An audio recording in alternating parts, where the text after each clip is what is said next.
Good day, welcome to United Trends TV. Manchester United losing 3-1 at the Emirates. I will call it an emotional game.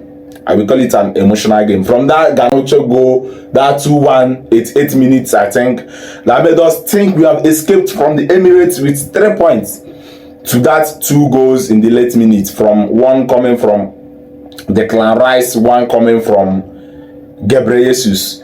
Join me in this video as I run through the tactical analysis for you to know the problems we had in this team and also the positives we have to take from this team. When you lose, the fans will be furious towards the manager, towards the players. The fans will be annoyed even towards each other. It happens because we wasn't expecting this. In my video, I predicted 1-1 because I know that this will not be an easy game. So I predicted 1-1, which nearly, even we nearly won. If that should be an offside, I don't think so. But if that is an offside, we nearly escaped from Emirates. I will call it escape because the atmosphere there, the crowd, the noise. I don't think United can cope at the Emirates any longer with the squad depth we have. We nearly escaped with 1 point, which was the same thing that actually happened the last season when Lisandro Martinez scored that header that put us 2-2 against Arsenal. The next thing was Nketiah scoring that goal, which should be offside. Let's not concentrate on that. That is the past. But we actually lose at the Emirates 9 minutes ago. The last time we won at the Emirates was in 2017. We should be upgrading that. This is my tactical analysis. Join me in some minutes. I don't know how many time it's going to take. I don't know how many minutes, but join me. I will be very fast in this tactical analysis as we run through the positives, the weakness, the things we experienced, what we did at Emirates. Look, following the starting lineup, I don't have any problem with the starting lineup. Lindelof was there because Varane is injured. The only issue I have with this lineup is Martial starting. Martial is not actually leading the press. I only have problem with Martial starting. Aside from that, no more problem. You shouldn't expect Amrabat to just rush into the club. Roglion, even Dalot did well on Saka. So I don't really have any problem with this starting lineup, only that Martial started. Now to the expected goal. This is a graph that shows the expected goal. Looking at this graph, you see that from the first minute to the last minute, it was Arsenal controlling the game. Yes, this is expected goal graph. The graph for Arsenal is above the graph of Manchester United. We only top the graph during the moments that Holland, I think at that moment, that's 70 something minutes or so, that time that Holland was introduced to the game, his presence in the game pushed the defensive line of Arsenal more deeper. Such things, yes. So it helped us create some chances. It helped us squeeze the field, move higher up the pitch. That is the only moment we top the graph. But aside from that, that one is gone. Let us base on the tactical analysis. From that game, this is the first goal we scored, and we shouldn't depend on counter attacks. Successful teams don't depend on only one tactics. When the opponent teams read your tactics and defend that your tactics, it means that you are totally handicapped. We shouldn't depend on only one tactics. I say this often and often times. We shouldn't depend on only one tactics. This is Eriksen. Eriksen was fantastic. This is Eriksen winning the ball in our own half, pushing further up, giving it to Rashford. Rashford is very, very good, very, very dangerous, very, very excellent whenever it comes to this situation. It ended up being a goal as we all saw it as that game. But why can't we defend our lead? When Arsenal scored, my quotes at that reaction was, why can't we defend our lead? Just some seconds after that, Arsenal find their way back in the game with Odegaard's goal. Using Wan-Bissaka's position. They created 2v1 in Wan-Bissaka's position. Nothing can be done, and the defenders, we tried to cover the 18-yard box, leaving some players empty. That is Odegaard. The pass was directly given to him. He finishes.